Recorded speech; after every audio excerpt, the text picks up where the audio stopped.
Good morning, fellow Ambazonians. This is Capo Daniel, chairman for PRAP, People's Right Advocacy Platform, our liberation organization for Southern Cameroon. It be based for Southern Cameroon, an Ambazonian organization. I don't get a lot of feedback for our people then for our past podcasts, basically because I don't talk say no Ambazonian fighter is not supposed to exist again. I want to make one correction. First, it not been a position for PRAP as an organization, now my own personal opinion. But it don't get a lot of discussion, and PRAP also will discuss for take a position as an organization on that topic. A lot of people then be very concerning, say, people that they go outside, they talk, say, hey, Capo Daniel, maybe you do work with La Republic, maybe you do say position of a soldier. Maybe we know one thing. Jesus be talk, say, blessed are those who are persecuted because of their goodness. When they accuse you of something where you never do where you do not good, now a blessing for you, now a crown for heaven for you. And for us, now a crown, we don't care about accusations. We don't care so long as we are clean. We are not selling the position of any soldier. If we were selling position of any soldier, there will be no soldier existing in ground zero. Even in ground one, where they go and take their rest, there will be nobody existing there. In ground two, there will be nobody existing there. If we were selling position of soldiers who are working with La Republic, there will be nobody in diaspora who have not been arrested. Trust me. So, but we don't care about accusations. What we care is the life of our people, to protect them. And we will do everything necessary without any regret. We will pay the cost of standing up for our people. That one we will do so. It's a mantle we have picked up, and we will never blink about it. Nobody will ever intimidate us. We are not here to beg for favor, to get followers. No, we are here because of our conviction to serve our people for a greater good. That is who we are as a people. And in PRAP, we are principled people who put the life of our people first. So this young boy with the rank for Nkwende, where they call it Nchamukong Harrison, he died. He don't bring a lot of issue them. Plenty people they don't come up for talk. So they don't ask and say, Capo Daniel, it mean na say team with if people then do they will do call and say na amber. Team with killer then do they call and say na amber. What is the truth? Why are you just accusing Ambazonian fighters? First of all, we know all activities that are concerned with guns that are related to Ambazonian fighters. Why? Because we know how they function. All guns are kept by the general. When somebody go to remove a gun, we know that somebody take a gun. If something happened, the soldiers themselves will easily identify who took a gun, what happened. Those things are easily identified. The people in the quarter, they know what is happening. So we have had a lot of conversation, and I want to brief you people about what is happening so that you know the truth. I will spend time to show you the truth. People are saying that it is La Republic's strategy. It is Konda titles pushing this boy to go and do this thing and do that thing. No. I will tell you the truth. When they killed Kemende, was it La Republic's strategy? Maybe. Maybe they paid the boys. Maybe they manipulate Ayabacho. Maybe they pay him. Maybe he has been confused or something like that. But it was Ambazonian fighters who went and killed him in conspiracy with the leadership of Ambazonians who are in the diaspora. These are facts that have evidence that are from third parties. What about Pa Tanu in Musang, the quarter head in Musang, who was working with me, even helping the boys to collect liberation tax, who was killed by the EDF, by JC? Was it La Republic who tell him to go and kill him? No, it was Ayabacho. What about my house who was burned? It was burned by Ambazonian fighters. How many people have been attacked by our people? So listen to me carefully. I will give you proofs so that you have no doubt. There should be no doubt in your mind about what we say. Number one, this boy that was killed, Nchamukong Harrison, is a direct relative of Cecilia Amabu. You know Cecilia Amabu, the girl who was a girlfriend to Cho Ayaba when Ayabacho came to Ghana, when this girl was in Ghana. This information was shared about by his closest friend, who was in a hotel with Ayabacho, who is somebody very renowned in this struggle, the closest person to this struggle to Ayabacho. Have said it and shown us evidence that Ayabacho was sleeping with this girl, and it is probably one of the reasons how he helped this girl to travel abroad. Priscilla Amabu, who is the coordinator of Ambazonian fighters in Bafut area in particular. How can these fighters be doing what they are doing? This is what you should know, the truth.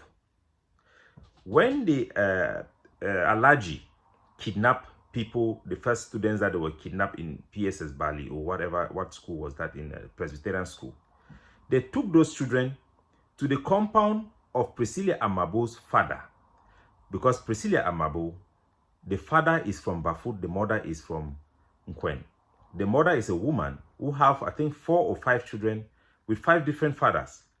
So she lives in Nkwen. Every children, they have their own father everywhere.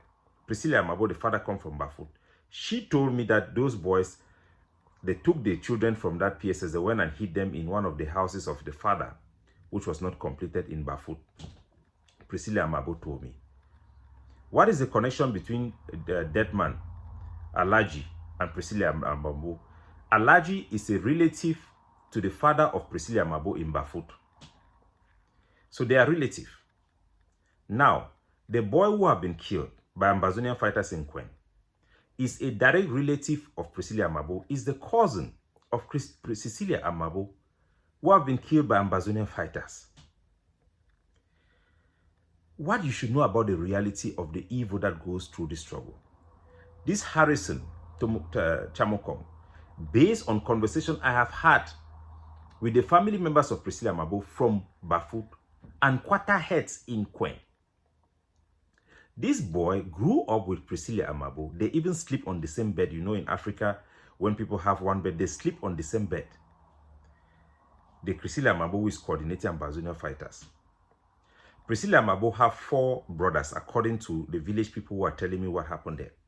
These 4 brothers, she has sent 3 of them, 2 of them, to take them away from Bamenda, because Bamenda is not safe. She has removed her family members from Bamenda to Douala. One of them we heard is in USA. The only elder brother of Priscilla Amabu, they call him a money man. His name is Ale Cletus. He's a carpenter. The boy is suffering. Because this boy, one of his sons is a Cameroon army. Priscilla Amabu have abandoned him. She don't want anything to do with her own brother. I just want to tell you people to see the witchcraft and what level of entanglement we have find ourselves in. So Priscilla Amabu, the Ambazonian fighters of Alaji, of Bafut, they went and kidnapped the younger daughter of Priscilla Amabu's own brother. The family is accusing Priscilla Amabu of involving in that kidnapping because that brothers have the brother of Cecilia Amabu, his son, is an army of Cameroon military. So they went and kidnapped her own brother's daughter, called Sharon, who was coming from school from Atiela. Take that girl to a camp and ask for ransom.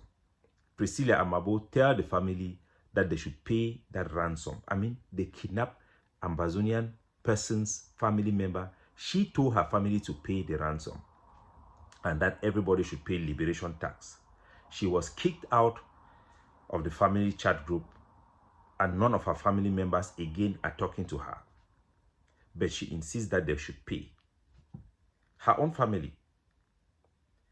So it should show you the level of extremism that people do not even care about their family when they adopt ideology blindly, and that there is true extremism in our struggle.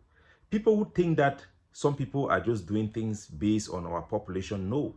It is now an ideological issue where extremism is real. If your own brother, you can send people to kidnap the sister of your brother, ask them to pay money. Your brother who was sick and in the hospital have gone through all type of surgery. You have allowed them in Bamenda because they have a relative who is in Cameroon army.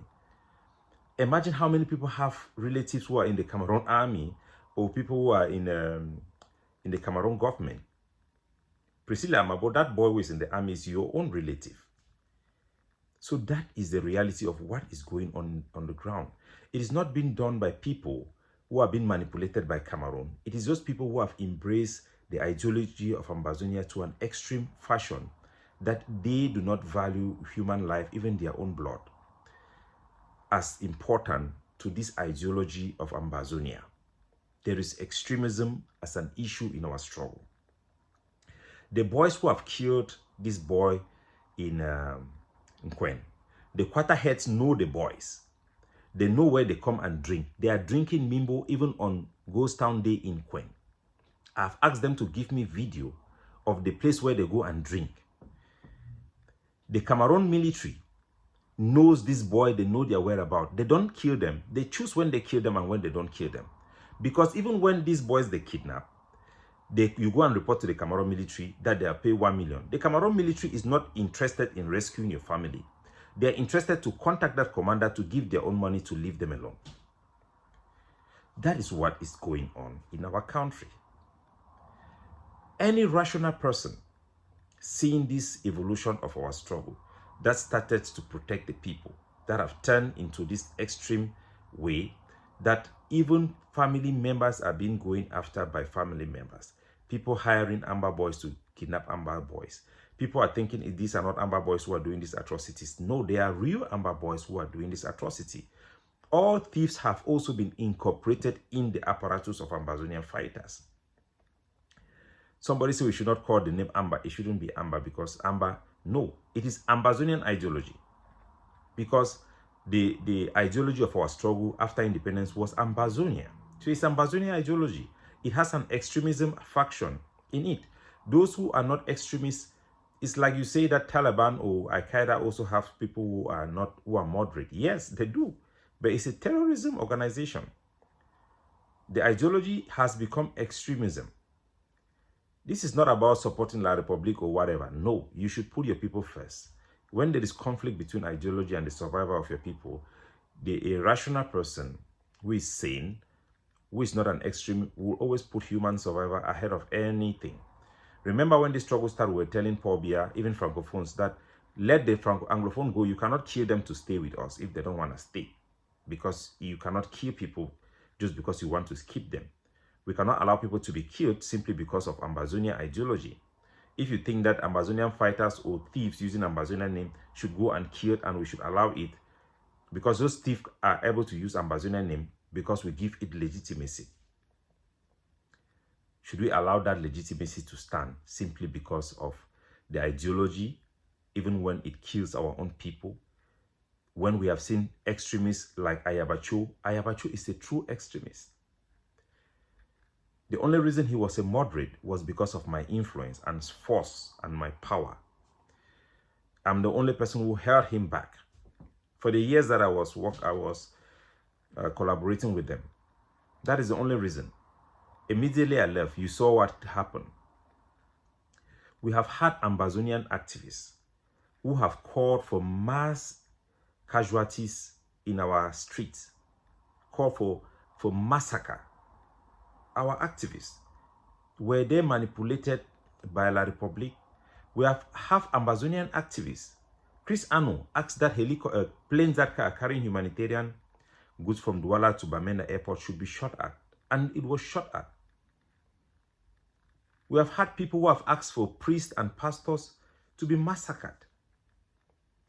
Our people should understand that there is real madness going on in Ambazonia. There is real madness that is not acceptable. Cannot produce any fruits that is good to our people. Not independence, not even negotiation or concession, nothing, nothing, nothing. And for any way for our people to have any positive outcome, to have any result, it must be for them to demonstrate the interests of our people, even if it means keeping Ambazonia aside. That is why PRAP position is to focus on the grievances of our people, to push for tangible solution for our people, regardless of what terminology you use, because we serve a greater interest of our people. Look at Priscilla Amabu. She is an extremist. She is, my personal opinion, a terrorist, not PRAP, or not position of PRAP. The Agovc is an extremism organization. And anybody who is part of it should recognize their activities, their policies. These are not random activities committed out of a blue. These are policies that are adopted by a group of people who have lost their minds. Anybody who belongs to the group of Ayabachu is a murderer. They condone murder in the street. You saw what happened in Goza. Show me one person in the Agovc who have denounced or rejected that conduct in Goza. No, they have covered up. They participated in it. Their spokesman spoke. It was a action done by the organization. So who can come and claim that they are not what I say they are? Because it is not just my words. It is their action. It is their action. So I will bring you people proof about these Ambazonian fighters, their location where they go and drink, not their location where they're hiding, their location where they go and drink every day, the bar where they go and drink every day. They are not people living in the bush, so that even the authorities in Cameroon should not pretend that they are fighting against Ambazonian fighters. They are also taking advantage of them to make money.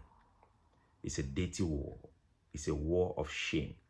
And everybody must demand an end to this war, irrespective of outcome. We don't care about solution right now. We care about the life of our people, even though we will continue to pursue a diplomatic solution. Right now, most everything is almost on a pause, but we'll continue to stay engaged. But once it concerns this war, we are against the violence. It is counterproductive. It has become a cancer that we must cure. Our people should be rest assured that our grievances are legitimate, and we will continue to push the opinion that the government should look into the grievances of the Anglophone minority and the international community to look as per the International Human Rights Declaration, so that our people's basic rights should be respected and they should have increasing freedom and their right of self-determination. God bless you all.